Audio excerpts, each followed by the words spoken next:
Okay, तो अब हमने देखना है कि PKA क्या होती है।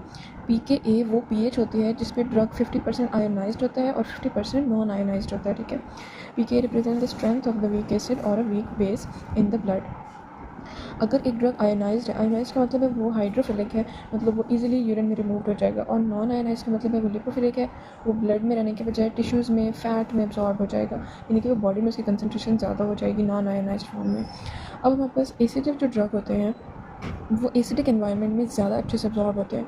लाइक एसिडिक एनवायरनमेंट हमारा स्टमक में होता है, तो एसिडिक ड्रग्स जो है वो स्टमक में ज़्यादा अच्छे से अब्जॉर्ब होंगे, और जो बेसिक हैं वो बेसिक एनवायरनमेंट में, फॉर एग्जांपल हमारे जो इंटेस्टाइन्स है उसका एनवायरनमेंट बेसिक है, तो बेसिक ड्रग्स जो हैं वो ज़्यादा अच्छे से अब्जॉर्ब होंगे इंटेस्टाइन्स के अंदर, ठीक है। और नॉन आयनाइज रहेंगे तो यानी कि अगर सेम एनवायरनमेंट रहेगा ना तो ड्रग नॉन आयनाइज रहेगा, और अगर ड्रग नॉन आयनाइज रहेगा तो लिपोफिलिक होगा और वो ज़्यादा अच्छे से अब्जॉर्ब हो जाएगा सेल्स के अंदर।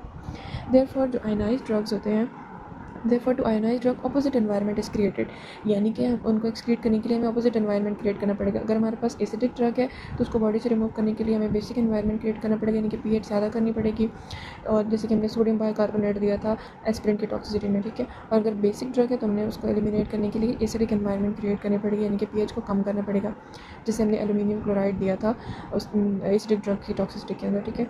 बाकी आपने एग्जाम्पल्स के तौर पर या एमसीक्यू में आ सकता है कि एस्पिरिन की पीके कितनी है। एस्पिरिन की PKA जो है 3.8 है। इसका मतलब है कि इस pH के ऊपर एस्पिरिन 50% आयनाइज्ड है और 50% नॉन आयनाइज्ड है। जो वीक एसिड होते हैं उनकी PKA लेस दैन 7 होती है, और वीक बेसिस की PKA मोर देन 7 होती है। अब हमने ये हमसे ना MCQ में पूछा जा सकता है, हमें एक ड्रग दिया हुआ है, उसकी उसकी पीएच में दी हुई है और PKA भी दी हुई है क्वेश्चन के अंदर, ठीक है। और उन्होंने आपसे कहा है कि इसकी परसेंटेज आयनाइजेशन कैलकुलेट करो। तो एसिडिक के लिए ये फार्मूला है 100 multiply by 1 plus 10 to the power PH minus PKA। सिर्फ यहीं पर डिफरेंस है कि एसिडिक में PH को PKA से माइनस करना है, बेसिक में PKA से PH को हमने माइनस कर देना है, और इसमें फिर हम 1 प्लस करेंगे, 100 से मल्टीप्लाई करेंगे तो हमारे पास परसेंटेज आयनाइज्ड आ जाएगी एसिडिक ड्रग की और बेसिक ड्रग की। ये हमारे पास बहुत इंपॉर्टेंट MCQ पॉइंट है। उसके बाद हमें देखना है कि लिवर जो है वो ड्रग को किस तरह से मेटाबोलाइज करता है। लिवर के अंदर 2 फेज़ होते हैं, एक हमारे पास फेज़ 1 जिसको हम फ्रैक्शनाइजेशन भी कहते हैं, और दूसरा होता है फेज़ 2। अब फेज़ 1 जो होता है वो क्या करता है, वो लिपोफिलिक जो ड्रग्स होते हैं उनके अंदर ऐसे फंक्शनल ग्रुप ऐड कर देते हैं जैसे कि ऑक्सीडेशन रिडक्शन या फिर उसकी हाइड्रोलिसिस कर देते हैं, ताकि वो इजीली रिमूव हो जाए, यानी कि वो थोड़े से पोलर हो जाएंगे। पोलर होंगे तो वो इजीली एक्रीटेबल होंगे यूरिन में।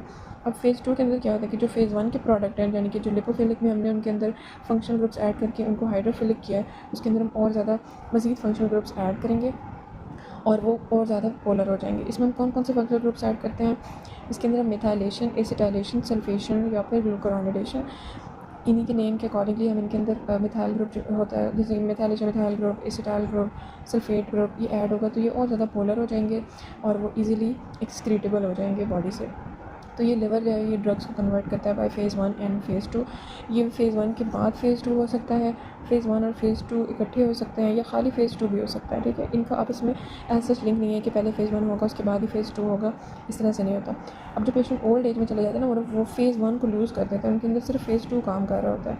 अब स्लो एसिटाइलेटर्स होते हैं, MCQ आता है कि स्लो एसिटाइलेटर्स हैं तो उनके अंदर क्या होगा, उनके अंदर आइसोनियाज़िड की टॉक्सिसिटी ज़्यादा होगी। एसिटाइलेशन का मतलब होता है कि एसिटाइलेटर्स जो है उसका क्या मतलब है, यानी कि हम एसिटाइलेशन करके एसिटाइल ग्रुप ऐड कर रहे हैं और जो ड्रग है वो पोलर हो रहा है, वो इजीली रिमूव हो रहा है। स्लो एसिटाइलेटर यानी एसिटाइलेशन नहीं हो रही, ड्रग का मेटाबॉलिज्म कम हो रहा है, उसकी टॉक्सिसिटी ज़्यादा हो रही है। आइसोनियाज़िड जो होता है वो इस तरह से स्लो एसिटाइलेटर्स के अंदर आइसोनियाज़िड की टॉक्सिसिटी बहुत ज़्यादा कॉमन है।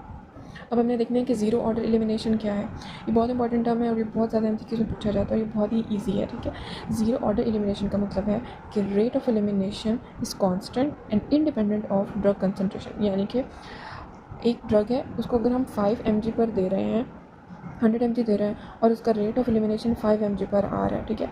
अगर हम उसकी कंसनट्रेशन को 100 के बजाय 500 कर दें तब भी उसका रेट ऑफ एलिमिनेशन 5 mg पर आर ही रहेगा। मीन्स के fix amount of drug is eliminated per unit time. इसमें जो रेट ऑफ एलिमिनेशन है वो कांस्टेंट रहेगा इररिस्पेक्टिव कि हम ड्रग की कंसनट्रेशन को कितना बढ़ा रहे हैं, ठीक है। अब जब अगर हम इस पर ग्राफ बनाएंगे टाइम और कंसनट्रेशन ग्राफ तो हमारे पास एक स्ट्रेट डिक्लाइनिंग कर्व मिलेगी। ये MCQ आता है कि ज़ीरो ऑर्डर एलिमिनेशन में किस तरह से हमारे पास ग्राफ होता है, तो एक डिक्लाइनिंग कर्व आएगी जब हम कंसनट्रेशन और टाइम को प्लॉट करेंगे। अब कौन से ड्रग्स जो हैं वो ज़ीरो ऑर्डर एलिमिनेशन शो करते हैं, इसका एक निमोनिक है पी लुक लाइक ज़ीरो। तो पी में आ जाता है फेनिटोइन, एथेनॉल एंड एस्पिरिन। ये 3 ऐसे ड्रग्स हैं जो कि हमारे पास ज़ीरो ऑर्डर एलिमिनेशन शो करते हैं, यानी कि इनकी रेट ऑफ एलिमिनेशन फिक्स्ड है। बेशक हम इनकी कंसनट्रेशन बढ़ा दें लेकिन रेट ऑफ एलिमिनेशन फिक्स ही रहना है। अब रेट ऑफ एलिमिनेशन और परसेंटेज एलिमिनेशन एक डिफरेंट टर्मिनोलॉजीज़ हैं दोनों, ठीक है। अगर हम इसकी ड्रग की कंसनट्रेशन को ज़्यादा कर देंगे तो एंजाइम जल्दी सैचुरेट हो जाएंगे। एंजाइम सैचुरेट हो जाएंगे तो उसकी एलिमिनेशन की परसेंटेज एलिमिनेशन कम हो जाएगी, ठीक है। और दूसरी बात ये है कि अगर हम कंसनट्रेशन को ज़्यादा कर देंगे तो क्या होगा, हमारे पास एंजाइम्स तो पहले ही वो सैचुरेट हो गए हैं, ठीक है। तो एक ड्रग जो है वो ज़्यादा देर के लिए बॉडी में रहेगा तो उसकी हाफ लाइफ बढ़ जाएगी। तो आपने 3 बातें याद रखनी है। पहले ये कि रेट ऑफ एलिमिनेशन जो है वो कांस्टेंट रहेगा और वो ड्रग की कंसनट्रेशन पर डिपेंड नहीं करेगा। दूसरी बात, अगर हम कंसनट्रेशन को ज़्यादा करेंगे तो उसकी परसेंटेज एलिमिनेशन कम हो जाएगी। और तीसरी बात, अगर हम कंसनट्रेशन को ज़्यादा करेंगे तो उसकी हाफ लाइफ ज़्यादा हो जाएगी with increase in the dose. तो ये है ज़ीरो ऑर्डर एलिमिनेशन और इसमें आपने 3 बातें याद रखनी है। और चौथा, आपने इसका ये ग्राफ कि इसके अंदर एक स्ट्रेट डिक्लाइनिंग लाइन मिलेगी, ठीक है। अब आ जाते हैं फर्स्ट ऑर्डर एलिमिनेशन में। फर्स्ट ऑर्डर एलिमिनेशन का क्या मतलब होता है? 99% drugs first order elimination show कर रहे हैं, मतलब इसमें जो रेट ऑफ एलिमिनेशन है वो डायरेक्टली प्रोपोर्शनल है plasma concentration of the drug. यानी कि हम जितनी ज़्यादा ड्रग देंगे वो उतनी ज़्यादा बॉडी में से जल्दी एक्सक्रीट होगी, जितनी कंसनट्रेशन ज़्यादा होगी उतनी फास्टर एलिमिनेशन होगी, ठीक है।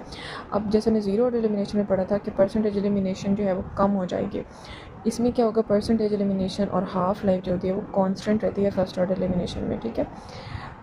Fixed percentage is eliminated per unit time and half life remain constant regardless of concentration.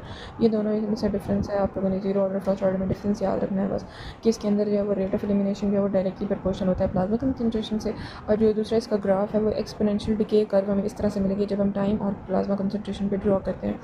तो ये 2-3 बातें आप समझ के पूछ सकते हैं कि इसका ग्राफ किस तरह से आता है। तो ये एक एक्सपोनेंशियल डिके कर्व आती है और इसका जो रेट ऑफ एलिमिनेशन है वो डायरेक्टली प्रोपोर्शनल होता है टू द ड्रग कंसनट्रेशन।